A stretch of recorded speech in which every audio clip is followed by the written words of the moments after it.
অসমীয়াত নতুন সাধাৰণ জ্ঞানৰ প্ৰশ্ন। ষ্টাৰ আইলেণ্ড কোনখন মহাসাগৰত অৱস্থিত? 1. আৰৱ মহাসাগৰ, 2. প্ৰশান্ত মহাসাগৰ, 3. ভাৰত মহাসাগৰ, 4. আটলাণ্টিক মহাসাগৰ।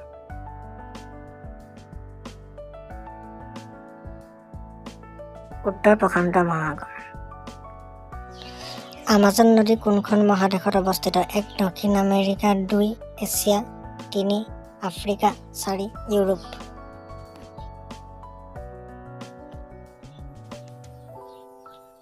উত্তৰ দক্ষিণ আমেৰিকা।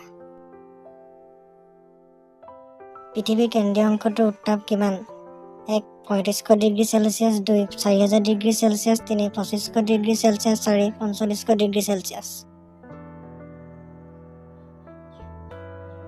উত্তৰ 4500 ডিগ্ৰী চেলছিয়াছ। পৃথিৱীৰ দীৰ্ঘতম নদীখন কি? 1. আমাজন নদী, 2. ব্ৰহ্মপুত্ৰ নদী, 3. নীল নদী, 4. সিন্ধু নদী। উত্তৰ নীল নদী। পৃথিৱীৰ দ্বিতীয় বৃহত্তম মহাদেশ কোনখন? 1. আফ্ৰিকা, 2. দক্ষিণ আমেৰিকা, 3. উত্তৰ আমেৰিকা, 4. ইউৰোপ।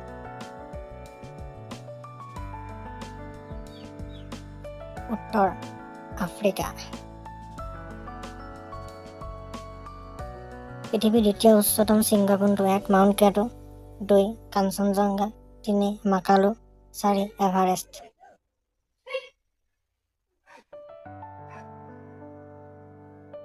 উত্তৰ মাউণ্ট কেটো।